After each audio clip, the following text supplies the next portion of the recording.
Bonjour peuple de Dieu. Bonjour chers internautes. Ici, c'est l'homme qu'on ne présente plus.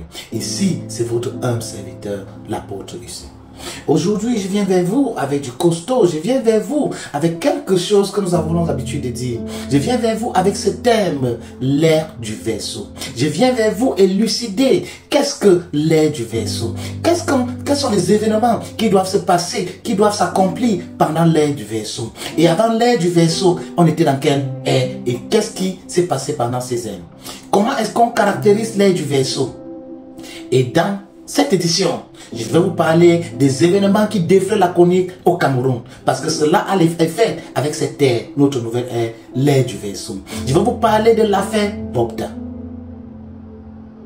Parce que pour comprendre l'ère du vaisseau, nous allons comprendre certains événements. Je vais vous parler de la mission de nos influenceurs qui sont sur Internet. Je vais vous parler comment on utilise nos influenceuses. Parce que nous sommes à l'ère du vaisseau. Je vais vous montrer pourquoi certains plans échouent. Et je vous montre donc des caractéristiques sur l'ère du vaisseau. Chers tous, chers internautes, ici c'est votre serviteur, l'homme qu'on ne présente plus. Avant de vous revenir, j'aimerais que vous abonnez et vous likez cette vidéo.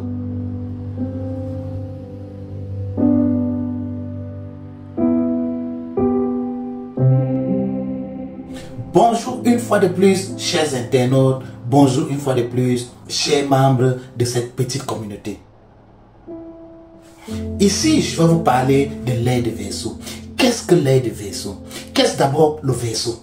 Nous savons qu'il y a 12 signes zodiaques. Ça fait partie des signes du zodiaque. Et ces 12 signes du zodiaque fondent entre les 12 mois de l'année. Je sais que beaucoup de gens ne croient pas dans l'astrologie, mais nous serons obligés pour comprendre l'ère du vaisseau. Nous allons parler d'un peu d'astrologie, nous allons parler d'un peu de spiritualité, mais je vais plus me baser sur la spiritualité. Et je vais un peu entrer dans la Bible pour vous élucider certaines choses. Comment ça se passait dans les temps bibliques et comment est-ce qu'on connaissait, comment se caractériser des nouvelles ères dans le temps biblique.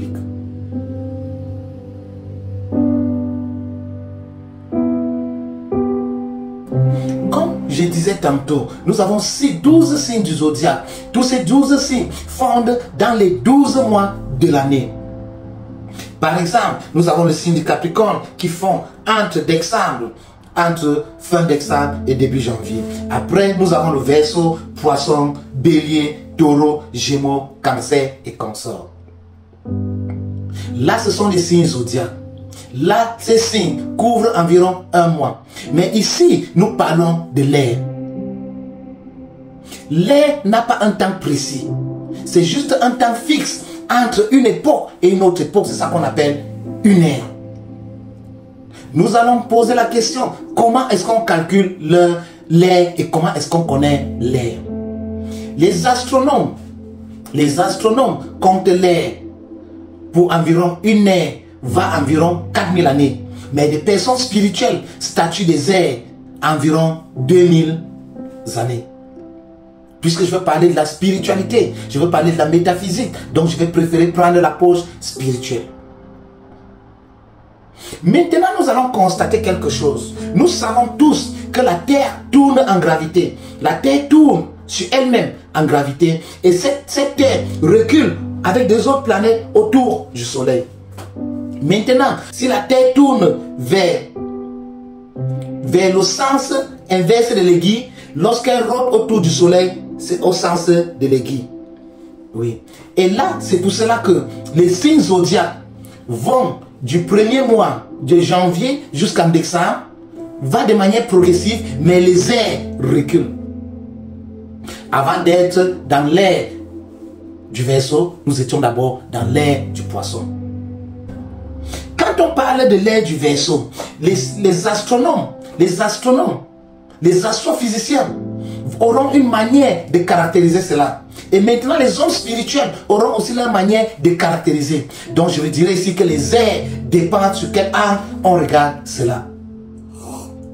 Si on regarde cela en tant qu'un astrophysicien, nous allons avoir une approche différente de quelqu'un qui regarde en tant qu'une personne spirituelle.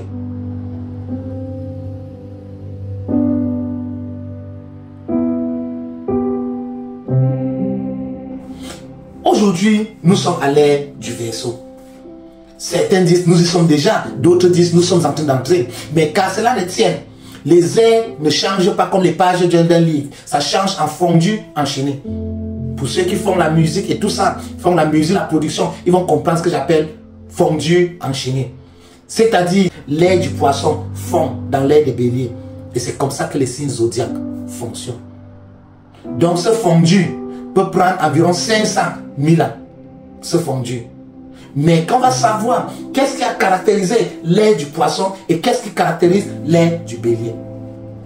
Nous savons, chers tous, rien n'arrive au hasard. Que ce soit dans notre pays, que ce soit dans notre continent, que ce soit dans le monde.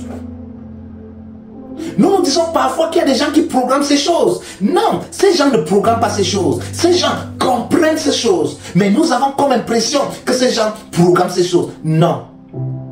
C'est un peu comme un prophète. Un prophète peut dire certaines choses qui vont vous arriver. Et vous allez croire que ces choses vous arrivent parce que le prophète a parlé ou il vous a lancé un sort. Non. Le prophète a la capacité de voir certaines choses.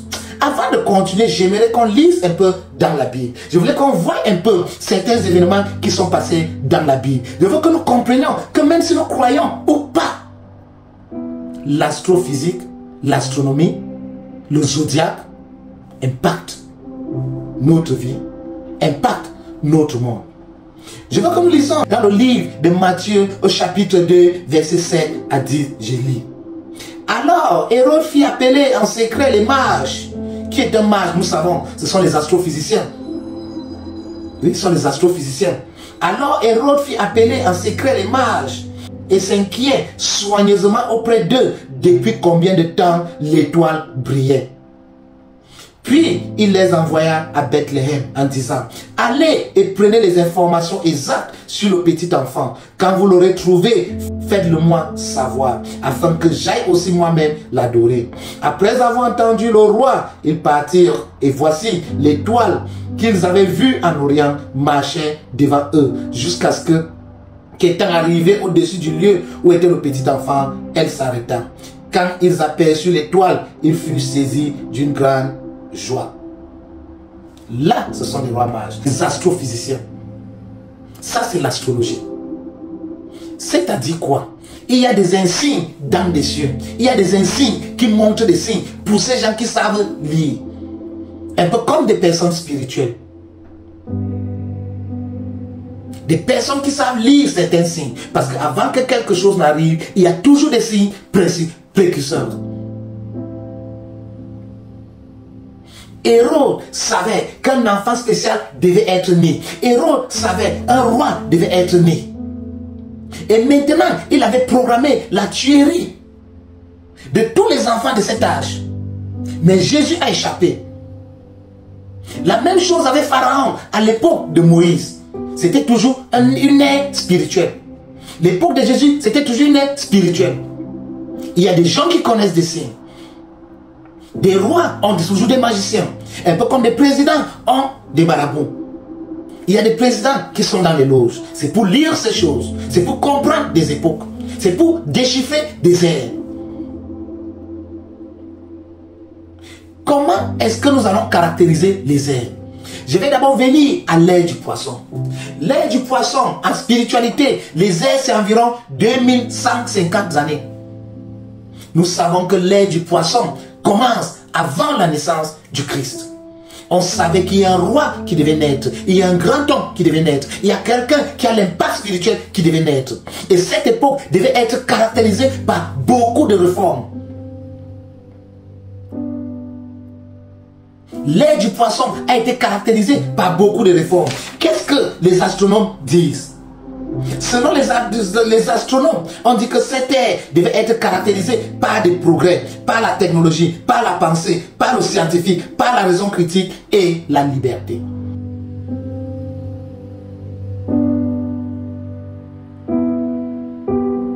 Mais comment est-ce qu'un homme spirituel voit ces choses? Un homme spirituel voit ça de manière différente. Lorsque des ères changent, il y a des entités spirituelles, il y a des nouvelles forces spirituelles qui se créent. C'est un peu comme de nouvelles genres de personnes pour une certaine époque. Pendant que nous voyons l'ère du poisson caractérisée par des révolutions technologiques, des révolutions quasi, je ne sais pas quoi dire, mais des personnes spirituelles regardent ça d'une autre manière. Nous avons vu l'ère du poisson qui est passée. Il y a eu la naissance du Christ, un roi qui a apporté une grande révolution, qui est venu avec le christianisme. Avant l'ère du poisson, il y avait l'ère du bélier. Et chaque fois quand les ères changent, des superpuissances, des personnes qui ont des magiciens, qui sont dans des loges, ils essayent d'aspirer des énergies pour pouvoir, parce que lorsque les ères doivent changer, ça vient avec beaucoup de choses, ça vient avec des médicaments, ça vient avec certains mots, certaines épidémies, certaines pandémies. C'est pour annoncer des ères. Même les médecins savent, ils calculent des ères à 1000, je pense que c'est à 1050 années ou 1100 années, les médecins. Des rois le savent. Lorsque chaque ère change, il y a un roi puissant qui est né. Il y a quelqu'un de spirituel très puissant. Nous connaissons Moïse avec l'ère du bélier. La superpuissance à l'époque, c'était l'Égypte, les pharaons. Donc il fallait qu'on aspire, on aspire au destin de cet enfant. Il fallait qu'on tue cet enfant. Plus on les tue, on aspire les énergies. Et maintenant, l'ère du poisson, c'était à l'époque romaine. Hérode et autres, ils savaient qu'un enfant spécial allait naître, qu'un roi allait venir ici sur terre. Donc, il fallait qu'ils aspirent l'énergie. Parce que Hérode voulait sauvegarder sa place. Il voulait couvrir sa place. Il voulait protéger sa royauté.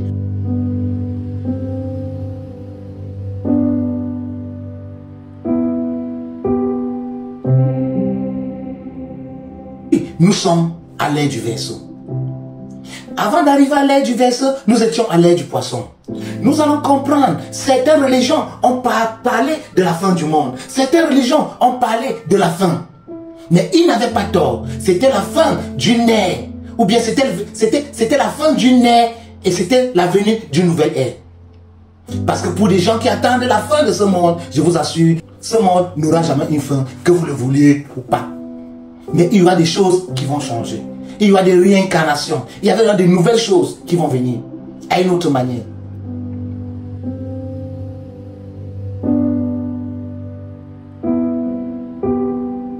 Maintenant, nous parlons de l'ère des Verseaux, ou la fin de l'ère du Poisson. Parce qu'il a fallu qu'il y ait la fin de l'ère du Poisson pour que nous entrions en l'ère du Verseau. Mais avant qu'il y ait cette fin, il y a eu un fondu enchaîné. Et lorsque nous avons senti la pandémie, le Covid, c'était la fin de l'ère du Poisson et on était totalement entré à l'ère du Verseau. Lorsque j'ai étudié auprès de cette secte québécoise ou mondialiste, la fraternité du Verseau, ils expliquent tout cela. L'ère du Verseau s'agit de quoi? Comment est-ce qu'on va le constater? Comment est-ce qu'on va le voir? Et quels sont les événements qui vont suivre? Je vous assure, je vous dis, je vous prédis, l'ère du Verseau serait caractérisée par un changement de pouvoir. Nous allons constater certains enfants spéciaux vont naître. Ils vont réincarner. Je parle là de la réincarnation. Tout cela le savent. Il y aura des personnes comme les Moïse qui vont se réincarner. Il y aura des personnes comme les prophètes Élie qui vont se réincarner. Cela a toujours été comme ça. Il y a toujours des réincarnations. Il y a des nouvelles forces. Il y a des nouvelles dispensations qui reviennent en vie. Parce que nous savons que nous vivons dans une vie karmique. Il y a des personnes qui vont venir résoudre des problèmes qu'ils ont créés. Il y a des personnes qui vont venir créer certains problèmes.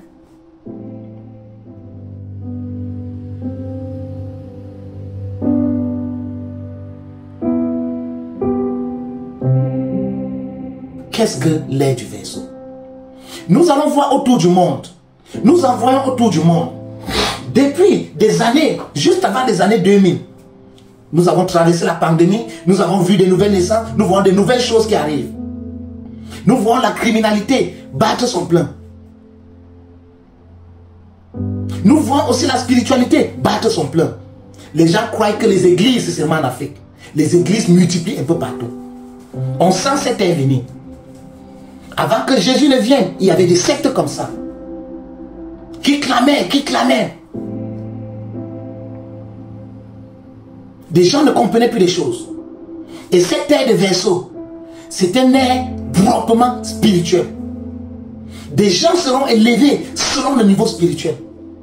Ce ne serait plus selon le niveau intellectuel. Ce ne serait plus certain selon l'âge. Des vieillards deviendront bêtes, alors que les enfants deviendront très sages. Des pays qui ont compris cela utilisent plus les jeunes leaders. Regardez la France à l'époque de Macron. Regardez la France, l'après Macron, comment ça se passe. Nous voyons Gabriel Attal, c'est un jeune leader. Et même aux États-Unis, après Trump, ce serait un jeune leader. Ça risque d'être la fille de Trump, Ivanka Trump. Puisqu'il sait qu'on la prépare pour prendre les États-Unis. Elle risque d'être le premier président femme aux États-Unis. Ivanka Trump, elle a 30 pour cette année, elle a moins de 40 ans. Regardez en Corée du Nord, le jeune Kim. Nous voyons que ce sont des gens qui renaissent des centres. Nous voyons que ce sont des gens qui viennent avec une certaine force, une certaine renommée. Ils font peur à tout le monde. Et ce sont ces gens d'enfants. L'ère du verseau va venir avec. L'ère du verseau va venir avec des jeunes virulents. Et maintenant, je viens au Cameroun. Qu'est-ce qui se passe au Cameroun? Nous allons constater quelque chose. Les leaders savent tout cela. Les leaders ont peur de cela. C'est pour ça que vous voyez certains sectes exotériques. On exploite les enfants. Il y a des enfants nés entre 1990, 95, 2000, 2010. On veut tous les gâter.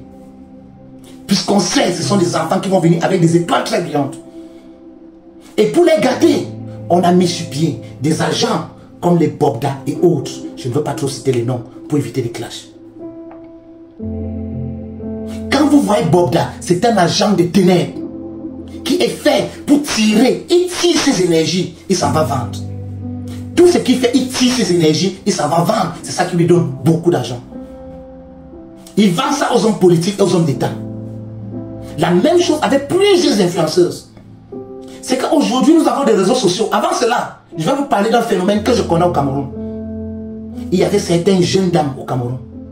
Elles avaient beaucoup d'argent, elles étaient dans des boîtes de nuit. J'ai un peu fait la vie de la nuit. Elles étaient dans des boîtes de nuit. Des jeunes filles très belles comme des sirènes. Elles étaient dans des boîtes de nuit. Avec des belles voitures. Il y avait même des femmes qui voyageaient. J'ai fait la vie de la nuit. Je sortais beaucoup, je me baladais. Et ces femmes, elles draguaient les hommes. Elles séduisaient les hommes. Quand elles vous voient un jeune homme prospère, elles vous ciblent. Vous allez subitement voir quelqu'un va venir s'asseoir sur votre place. Vous ne savez pas là où elles sont. C'est comme si ces femmes ont un charme qui te trouble la tête avec. C'est elles les premières à vous draguer. Lorsqu'elles vous draguent, vous allez croire qu'elles veulent votre argent. Ce n'est pas votre argent qu'elles veulent. Elles ont vu votre étoile. Elles vont tout faire pour coucher avec vous. Dès qu'elles couchent avec vous, c'est fini. Elles ne demandent jamais de préservatifs. Elles vont vous dire, elles vont vous chanter comme elles veulent l'enfant, elles veulent ceci, elles veulent cela, elles veulent un gars. Dès que ces jeunes femmes entrent dans votre vie, toute votre vie change. Vous recommencez à zéro. Aujourd'hui, on utilise des influenceuses. Des influenceurs et des influenceuses. On utilise la jeunesse. C'est pour tirer cette énergie. Tous ces vieillards le savent, ce que je dis. Donc, ils ont besoin d'aspirer ces énergies. C'est pour ça que nous voyons naître les Bobda. Qui couchent avec des hommes. Ils ne couchent pas avec des vieilles personnes, ils n'ont pas besoin de vieilles personnes. Ils couchent avec des hommes. Ils couchent avec des femmes. Et ils couchent avec des femmes enceintes. Donc, c'est comme à l'époque de Jésus. Il fallait qu'on tue des enfants d'un certain âge. Oui. Pour aspirer ces énergies. Parce que quand vous les faites souffrir, vous aspirez ces énergies. Et ces vieillards ont toujours peur. C'est la même chose à l'époque de Moïse. Ils savent. Il fallait qu'on tue les enfants. Parce qu'on sait qu'un libérateur, un roi allait venir vers l'Égypte, Moïse. Donc il fallait qu'on exécute tous ces enfants. Mais ils ont fait l'erreur. Ils sont plutôt allés protéger le roi dans le palais. Et c'est pour ça que Bobda et ses filles, ils sont en train de faire des erreurs. Ces enfants spéciaux, Dieu les garde toujours. Ils sont là, je connais certains d'entre eux, mais je ne veux pas parler. Ce sont des personnes qui vont amener une grosse révolution au Cameroun. Quand on met des personnes, vous allez voir qu'en Afrique, les choses qui se passent souvent au Cameroun, c'est souvent un genre. Les choses du Cameroun, c'est un genre. On dirait que c'était l'atelier du diable, là où le diable vient faire ses expérimentations. C'est parce qu'on sait qu'il y a une influence spirituelle qui va naître au Cameroun. Et comme c'est comme ça, on essaye de gâter les enfants d'un certain âge. On les gâte, on est prêt à gâter toutes ces jeunesses, juste pour tuer cet enfant.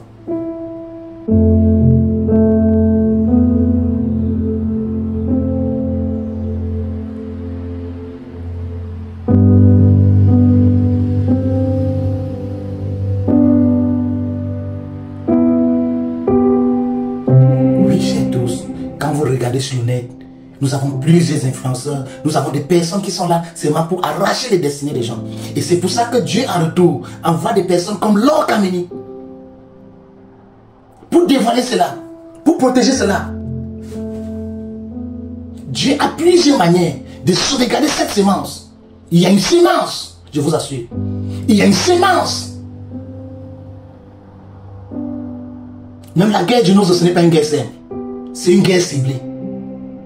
C'est une guerre ciblée, ce n'est pas une guerre saine. Parce que les sages du Cameroun ont vu l'étoile de cet enfant. Les sages du Cameroun savent qu'il y a quelqu'un qui va sortir comme un messie au Cameroun. Il va naître vers la zone du Nozo. Vers la grande, dans le grand ouest, vers la zone du Nozo là. Donc on essaye de créer certaines guerres là-bas, certaines instabilités. Parce qu'on a vu que ça tue. Parce que dans les tueries, ça pourra prendre. Cet élément qui est comme un sauveur. Et sur le net, vous allez voir, comme le diable envoie ses filles, comme le diable envoie ses apôtres, Dieu aussi envoie des apôtres. Dieu envoie des serviteurs, Dieu envoie des prophètes. Démanteler ces réseaux.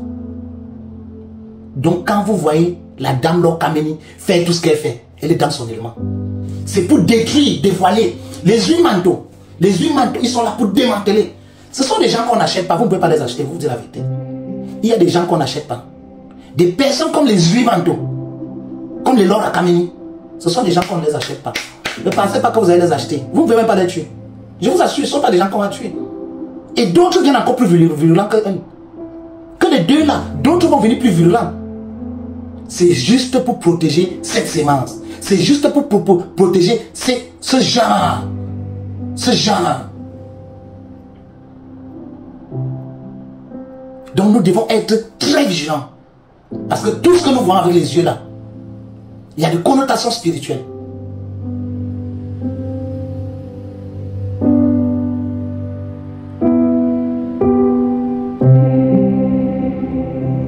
L'air du vaisseau. L'air de la domination spirituelle. L'air du changement de pouvoir. Oui. Le pouvoir ne va plus appartenir aux vieillards. Ça va appartenir aux enfants réincarnés. Vous allez commencer à avoir des enfants par là 1 an. Vous n'allez rien comprendre. Vous allez croire que c'est la technologie. Ce n'est pas la technologie. C'est l'air du vaisseau. L'air de l'éveil spirituel. Vous allez voir certains enfants. Vous allez voir quelque chose dans le monde. J'aime les blancs parce qu'ils suivent ces évolutions. Ils connaissent cela. Les vieux présidents, là, vous n'avez plus les voir au pouvoir. Leur temps est passé. C'était la fin de l'ère du poisson. C'était l'être le man. Maintenant, ce sont des jeunes qui vont prendre le pouvoir. Jésus, à 12 ans, faisait déjà des exploits. Faisait des exploits. Il questionnait les pharisiens, les sadducéens et tout ça. Il parlait avec autorité au temple. Et il y a des enfants comme ça qui vont naître au Cameroun. Et il y a un autre enfant qui aura ces caractéristiques au Cameroun.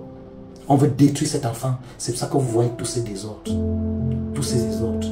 Les gens pensent que ce sont les réseaux sociaux. Non. Les réseaux sociaux exposent seulement tous ces désordres, tous ces désordres, tous ces désordres. Tout ça, c'est une chaîne qui fonctionne avec le gouvernement.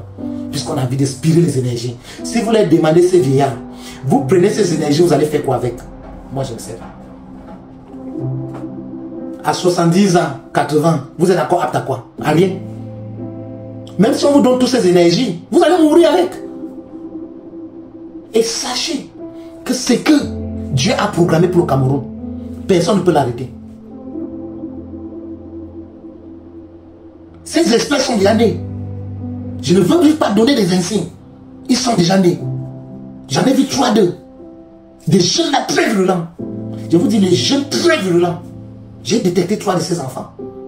Ils vont naître comme ça. Et parmi eux, il y aura l'autre qui sera très violent. Dans tous les plans, on ne va pas blaguer avec lui. Il sera comme le Kim Jong-un du Cameroun.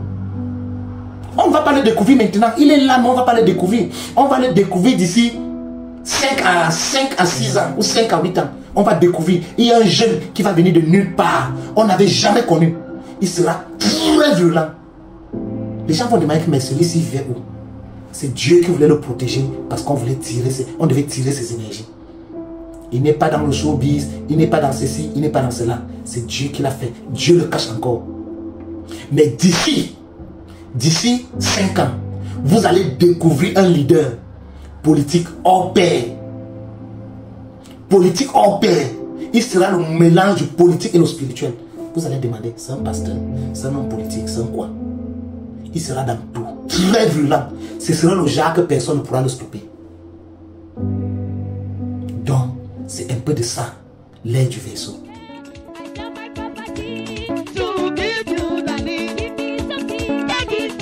Avant de partager cette vidéo, abonnez-vous, likez la page, posez des questions et je vais vous répondre à partir de là. Parce que pour le moment, comme je suis dans mes études, je ne veux pas partager mon numéro.